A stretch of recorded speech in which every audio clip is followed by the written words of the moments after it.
안녕하세요. 저는 경기도에서 거주 중인 33살 먹은 주부입니다. 32살 때 시집 와서 남편이랑 분가해서 살았고요. 어느 날 남편이 어머님께서 돌아가시고 혼자 계신 아버님을 저희가 모시는 게 어떻겠냐고 갑자기 이야기를 하더군요. 어느 누가 갑자기 저런 말을 하는데 좋다고 할 수 있겠어요. 그 일로 남편이랑 많이 싸웠어요. 위에 형님도 있으신데 왜 우리가 모시냐고. 아주버님은 대기업을 다니고 계셔서 저희보다도 여유롭고 형편이 저희와는 정말 비할 수도 없을 만큼 좋습니다. 그 일로 인해 저는 남편과 끝도 없이 대화를 나누었고 정말 싸우고 붙고 거의 매일같이 싸웠어요. 그러다 하루는 남편이 술을 먹고 울면서 진심을 담아 말을 하더군요. 저에게 무엇이든 다른 거는 당신이 원하는 대로 하자는 거 전부 다 할 테니까 제발 이번만은 부탁 좀 들어달라고요. 그러면서 남편은 이야기를 이어갔습니다. 남편이 어릴 적에는 엄청 개구쟁이였대요. 매일 사고 치고 다니고 해서 아버님께서 매번 뒤 수습하러 다니셨다고 하더라고요. 남편이 어릴 때 골목에서 놀고 있는데 지나가던 중간 크기의 트럭에 받칠 뻔한 걸 아버님이 보시고 남편 대신 부딪히셨는데 그것 때문에 지금도 오른쪽 어깨를 잘못 쓰신대요. 그리고 아버님 하시던 일이 노가다였는데 남편이 군 제대하고도 26살 때쯤까지 놀고 먹었더랍니다. 아버님이 남편을 늦게 낳으셔서 지금 아버님 연세가 68세 되세요. 남편은 33살이고요. 60세 넘으셨을 때도 노가다 하시면서 가족들 먹여 살리고 고생만 하셨다네요. 노가다를 오래 하면 시멘트 독이라고 하나. 하여튼 그것 때문에 손도 쩍쩍 갈라지셔서 겨울만 되면 많이 아파하신다고 하더라고요. 평생 모아오신 재산으로 마련하셨던 조그만한 집도 아주버님이랑 남편 결혼할 때 집 장만해 주신다고 파시고 지금은 월세 내면서 원룸에 들어가서 사신다고 하더라고요. 그런데 어머님까지 돌아가시고 혼자 계신 거 보니 마음이 아파서 눈물이 자주 난다고 하더라고요. 저희가 살림이 넉넉했으면 이런 걱정도 안 할 텐데요.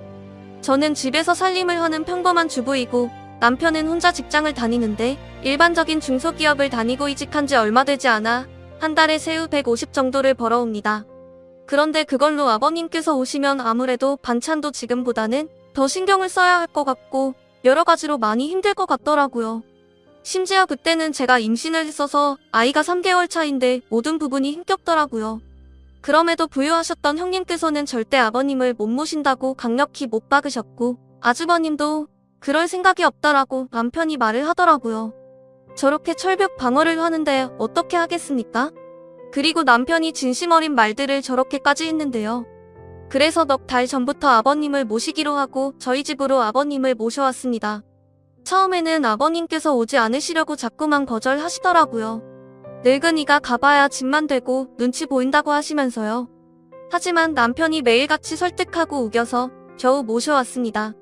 모셔온 첫날부터 여러모로 정말 신경이 쓰이더라고요. 그런데 우리 아버님 매번 반찬 신경 써서 정성껏 차려드리면 그걸 드시면서도 엄청 미안해하시면서 눈치를 보십니다. 가끔씩 고기 반찬이나 맛있는 음식을 해드리면 아버님께서는 드시지 않고 남겨두셨다가 저희 남편이 퇴근하고 돌아오면 남편을 먹이더라고요. 그리고 저 먹으라고 일부러 드시지도 않고요. 거기다가 하루는 장을 보고 집에 왔는데 아버님께서 바닥에 꿇어앉아서 걸레질을 하고 계시더라고요. 저는 그 모습을 보고 깜짝 놀라서 걸레를 빼앗으려고 했더니 괜찮다고 하시면서 끝까지 고집을 부리시면서 청소를 끝마치시더라고요. 그리고 식사를 드시고 나면 곧바로 빈 그릇을 들고 가셔서 설거지도 하십니다. 아버님께 하지 말라고 몇 번을 말씀드리고 그릇들을 뺏어도 보지만 아버님은 설거지를 하시는 게 그게 마음이 편하시답니다. 제가 왜 아버님의 마음을 모르겠어요. 이 못난 며느리 눈치 보이시니 그렇게 행동하시는 거 압니다. 그래서 저도 정말 더 마음이 아픕니다. 남편이 몰래 아버님 용돈을 드려도 그거 안 쓰고 모아두었다가 저에게 용돈 하라고 주십니다. 그렇게 저희는 부유하진 않지만 서로 애틋하고 마음을 써가면서 하루하루를 지내고 있었습니다. 그런데 어제는 정말 너무 많이 슬퍼서 펑펑 울었습니다. 아버님께 죄인이라도 된 듯해서 눈물이 왈칵 나오는데 참을 수가 없더라고요. 한 달 전쯤부터 아버님께서 아침에 나가시면 저녁 때쯤 들어오시더라고요. 어디 놀러라도 가시는 것 같아서 용돈을 드려도 받으시지도 않고 웃으시면서 다녀올게 하시면서 매일같이 나가셨습니다. 저는 그래서 그냥 집안에만 있으시기엔 답답하셔서 산책이라도 다녀오시다 보다 하고서 크게 생각을 하지는 않았습니다. 그런데 어제 장을 보러 슈퍼에 갔다가 아래층 주인 아주머니를 만나게 되었습니다. 그런데 그 주인 아주머니께서 제게 어렵게 말씀을 하시더라고요. 오다가 이 집 할아버지 봤는데 유모차에 박스 실어서 가던데. 이 말을 듣고 저는 상상조차 못해봤던 일에 깜짝 놀랐습니다. 네? 맞습니다. 아버님 아들집에 살면서 돈 한 푼 못 버시는 게 마음에 걸리셨는지 불편한 몸이 끄시고 하루하루 그렇게 박스 주우시면서 돈을 버셨더라고요. 저는 그 이야기를 듣고 장을 보다 말고 밖으로 뛰쳐나갔습니다. 아버님 찾으려고 이리저리 돌아다녀도 안 보이시더라고요. 너무 죄송하고 가슴이 아파서 집에 들어와서 정말 한없이 엉엉 울었습니다. 한참을 울고 나서 남편에게 전화해 오늘의 상황을 말하니 남편도 아무 말이 없더군요. 한참의 정적이 흐르고 남편은 일찍 들어간다고 말하고 그렇게 통화를 끊었고 남편은 저녁 5시 조금 넘어서 평소보다 일찍 퇴근하고 들어왔습니다. 남편도 마음이 정말 안 좋은지 표정도 너무 어두웠고 집에 들어오자마자 가방만 내려두고 아버님을 찾으러 나간다고 하곤 바로 집 밖으로 나갔습니다. 제가 정말 바보였고 한심한 며느리였습니다. 그렇게 매일같이 나가셨는데 관심을 가지고 진작 이 사실을 알았어야 했는데 말이죠. 며칠 전부터 아버님께서 저 먹으라고 봉지에 들려주시던 과일과 과자들을 받으면서도 아버님께서 사오신 것인지 일을 해서 사온 것인가라는 생각도 못했다니 정말 한심스럽습니다. 못난 며느리 눈치 안 보셔도 되는데 그게 불편하셨던지 아들 집 오셔서도 편하게 지내지도 못하시고 매일같이 눈치만 보시다 불편하신 몸이 끌고 그렇게 일을 하고 계셨다니. 친정에 저희 아빠도 고생만 하시다가 돌아가셨는데 돌아가신 아빠 생각도 나고 해서 그렇게 저는 또 다시 한참을 펑펑 울었습니다. 그날따라 아버님 웃으실 때 얼굴에 깊게 패인 많은 주름들과 평생 고생을 하셔서 손목에서 갈라진 피부가 자꾸 눈앞에 아른거리고 생각나면서 너무나도 죄송한 마음에 남편이 아버님이랑 들어올 때까지 울고 있었습니다. 남편이 아버님을 찾아 나가고 1시간 정도 좀 넘어서 남편이 아버님을 모시고 집으로 들어오더라고요. 아버님 들어오시면서도 제 눈치를 보시면서 뒤에 끌고 오던 유모차를 숨기시는 모습이 왜 그리 마음이 아플까요? 오히려 죄송해야 할 건 저인데요. 아버님께서 미안해하는 듯한 그런 모습이 가슴에 남아서 지금도 이 글을 적는데도 마음이 너무 아픕니다. 저는 아버님의 모습을 보자마자 아버님께 달려가서 죄송하다며 손을 꼭 붙잡고서 또 펑펑 울었습니다. 그러자 아버님께서는 매일 나 때문에 밥 차리느라 고생도 많고 편하게 있지 못하게 해서 내가 정말 미안하다면서 제 얼굴을 보면서 손을 꼭 붙잡아 주시면서 말씀하시는데 저는 눈물이 멈추지 않았습니다. 저는 그날 아버님의 손을 처음으로 만져봤습니다.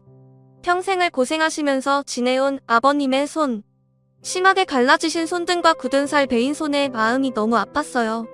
방 안에 모시고 나서도 죄송하다며 그렇게 펑펑 울었습니다. 아버님 식사 챙겨드리려고 부엌에 와서도 요리를 하고 있는데도 왜 그리 눈물이 그치지가 않던지. 남편은 아버님께 다시는 그런 일 하시지 말라고 말했고 앞으로는 제가 더 열심히 일해서 벌면 되니까 그런 일 하시지 말라고 아버님께 확답을 받아냈습니다. 그렇게 이야기를 끝마치고서 3명이 오순도순 모여서 함께 저녁을 먹었습니다.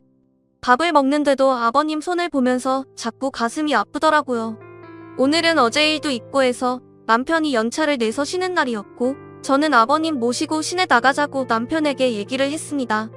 그렇게 저희는 다 같이 시내에 나갔고 날이 좀 쌀쌀해져서 아버님 잠바 하나랑 신발을 샀습니다. 한사코 괜찮다고 하시던 아버님께 제가 말씀을 드렸습니다. 자꾸 그러시면 제가 아버님 눈치 보여서 힘들어요. 이렇게 말씀드렸더니 아버님께서는 고맙다고 하시면서 받으시더라고요. 그리고 집에 아버님 심심하실까봐 케이블 TV도 신청했습니다. 아버님께서 스포츠를 좋아하시는데 오늘 야구 방송이랑 낚시 방송 보시면서 너무 즐거워 보이시더라고요. 조용히 다가가서 아버님 어깨를 만져드리는데 보기보다 정말 왜소하시더라고요. 제가 꽉 잡아도 부서질 것만 같은 그런 아버님의 어깨. 지금까지 고생만 하시고 자식들 뒷바라지 하시느라 평생 헌신하시면서 살아오셨던 아버님의 그런 발자취들이 느껴지면서 저는 또 마음이 아파왔네요. 남편한테 말했어요. 저 평생 아버님 정말 친아버지처럼 생각하고 모신다고요. 비록 지금은 아버님께서 불편해하시지만 언젠가는 친딸처럼 생각하시면서 대해주실 때까지 정말 잘할 거라고요. 마지막으로 아버님, 앞으로는 제 눈치 안 보셔도 돼요. 제가 그렇게 나쁜 며느리 아니잖아요. 아버님의 힘드신 희생이 없으셨다면 지금의 남편도 없잖아요. 그랬다면 지금의 저와 뱃속에 사랑스러운 손자도 없을 거예요. 저 아버님 싫어하지 않고 정말 사랑해요, 아버님. 그러니 항상 건강하시고 오래오래 사셔야 돼요. 그리고 2번 다시 그렇게 일 안 하셔도 돼요. 저 허리띠 쫄라매고 알뜰하게 살게요. 다음 사연입니다. 안녕하세요. 저는 평범하게 직장을 다니고 있는 22살 여자입니다. 저와 남자친구는 장거리 연애를 하고 있고요. 일하느라 일주일에 딱 1번 쉬고 만나고 있습니다. 그날마다 남자친구와 서로 지역을 오가면서 만나고 있고요. 그래서 이번 주에는 제가 남자친구가 있는 곳으로 갔습니다. 남자친구와 더 오래 있고 싶은 마음에 쉬는 날 전날이면 저는 항상 일이 끝나고 그 저녁에 버스를 타고서 남자친구네 동네를 갑니다. 남자친구가 절 혼자 두기 불안하다고 찜질방에서 자도 되는데도 불구하고 일부러 돈을 더 들여서 남자친구의 집에서 제일 가까운 숙박업소에서 저를 재우고 남자친구는 외박이 어려운 처지라 자신의 집으로 갑니다. 결론적으로 저는 혼자 그곳에서 항상 잠을 잡니다. 요번 주에는 가서 남자친구와 오랜만에 치킨과 맥주를 먹었는데 그날따라 맥주가 술술 들어가더니 나중에 정신을 차려보니 술에 좀 취해 있는 상황이었습니다. 남자친구는 항상 그랬던 것처럼 저를 재우던 모텔에 저를 재우고 남자친구는 집으로 갔고 저는 자기 전까지 계속 카톡을 하고 있었습니다. 그런데 갑자기 밖에서 누가 계속 노크를 하는 겁니다. 무슨 일인가 하고 나가보려고 했는데 혼자인 게 무섭기도 하고 겁이 나서 문만 살짝 열어서 빼꼼 밖을 봤습니다. 밖을 봤더니 옆방 앞에 모텔 아르바이트생이 있던 겁니다. 모텔 아르바이트생은 아저씨였고 저는 혼자인데 낯선 남자가 있는 것에 겁이 나서 문을 황급히 닫았습니다.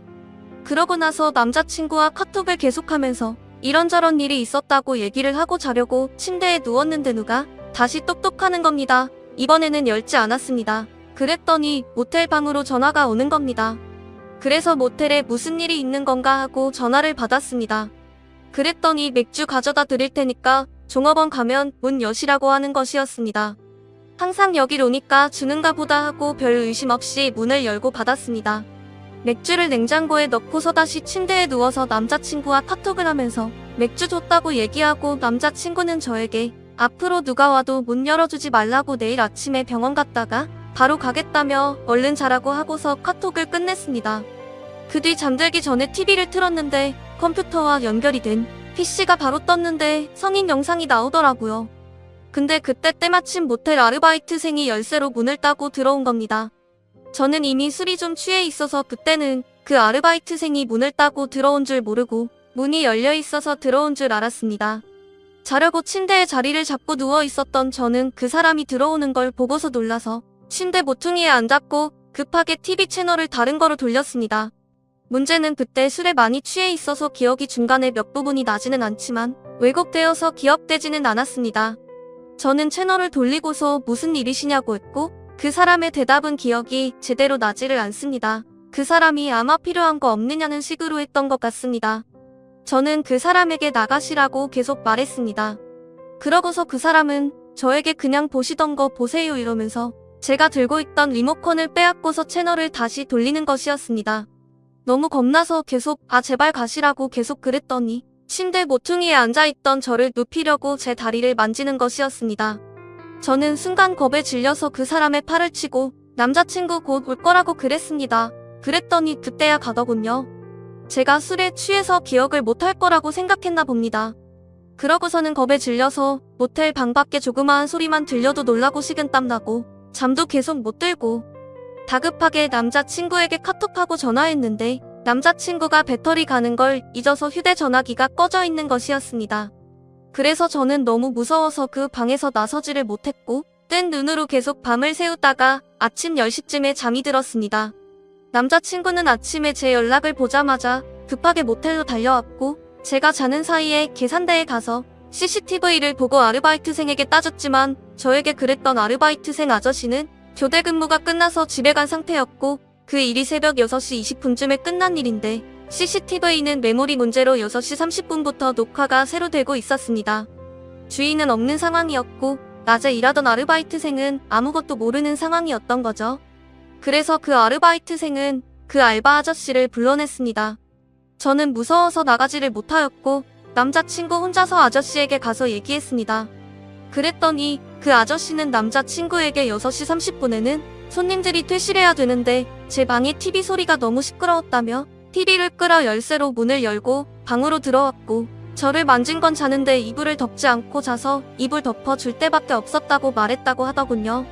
그리고 제가 여기 자주 오고 남자친구는 항상 가는 것도 알고 있더군요. 여기 단골이시지 않느냐고. 저는 TV 소리를 크게 튼 적도 없었고 그 아저씨 때문에 무서워서 아침 10시까지 한숨도 못 잤습니다. 저는 그날 밤 겁에 질려서 벌벌 떨면서 잠도 못 자고 밤새워 무서워했던 것도 그렇고 너무 억울하고 어이가 없어서 그 아저씨에게 가서 따졌습니다. 다시 말해보시라고. 아저씨가 언제 그러셨냐고. 그랬더니 도리어 그 아저씨는 자기가 언제 그랬냐면서 그러는 겁니다. 제가 술을 마셨어도 기억을 다 하고 있는데도 그 아저씨는 제가 술에 좀 취해 있던 것도 알고 남자친구가 갔다는 걸 알고서 계속 거짓말을 해댄 겁니다. 저는 더는 말해도 안 통하고 자기는 그런 적 없다고 할 것 같기도 하고 사실 이런 일이 처음이고 너무 당황스러워서 얘기하다가 눈물이 나와서 혼자 밖으로 나갔습니다. 경찰서를 가도 심증은 있지만 물증이 없어서 일만 더 복잡해질 것 같고 남자친구가 사는 지역에 계속 올 수도 없는 상황이어서 이런저런 생각을 한 저는 남자친구에게 그냥 나오라고 했습니다. 남자친구는 제가 나간 후에 조금 있다가 나왔고 아저씨와 계속 얘기를 해봤지만 끝까지 자기는 TV 소리 때문에 그랬다면서 모텔의 다른 고객들을 위해서 그랬다면서 새벽 6시 30분이 어떻게 손님들 퇴실 시간입니까? 제가 만약에 소리를 크게 틀고 있었다고 해도 여자 혼자 모텔방에 있는 걸 알면서도 문을 따고 들어오는 게 말이나 됩니까? 그리고 자는 제가 이불을 덮고 있지 않아서 이불을 덮어주느라 만졌다는 건 또 말이 됩니까? 변명해도 어떻게 그렇게 할까요? 집에 와서 생각해보니까 더 화가 나는 겁니다. 너무 억울하고 지금 가서 그깟 5만원 던져주고서 경찰서 가자고 하고 싶습니다. 하지만 그럴 시간도 안 되고 어제도 밤에 울면서 남자친구와 전화했습니다. 내가 대체 뭘 잘못했길래 이런 일을 당해야 하느냐고. 너무 억울하다고. 심증은 있는데 물증도 없는 지금.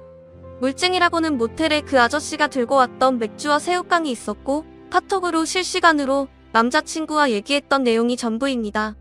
그 자리에서 마음 다 풀릴 때까지 해결하고 오지 못하고 바보처럼 제대로 따지지도 못한 저 자신에게 너무 화가 납니다. 남자친구도 자신이 지켜주지 못해서 정말 미안하라면서 죄책감을 느끼고 있습니다. 그래서 이젠 남자친구에게도 얘기하지 못할 것 같습니다. 어떻게 해야 하나요? 누군가에게 말을 한다고 해결되는 것도 아니고 그냥 답답한 마음에 여기에다가 글을 씁니다. 자작 글도 아니고 정말 상처받고 놀라고 힘들었으니까 악성 댓글은 달지 말아주세요. 여자분들은 어딜 가도 꼭 조심하세요. 찜질방은 위험하다고 해서 남자친구가 돈 더 들여가면서 모텔에 재웠는데 누가 이런 일이 생길 줄 알았겠어요. 지금까지 제 고민을 들어주셔서 감사합니다.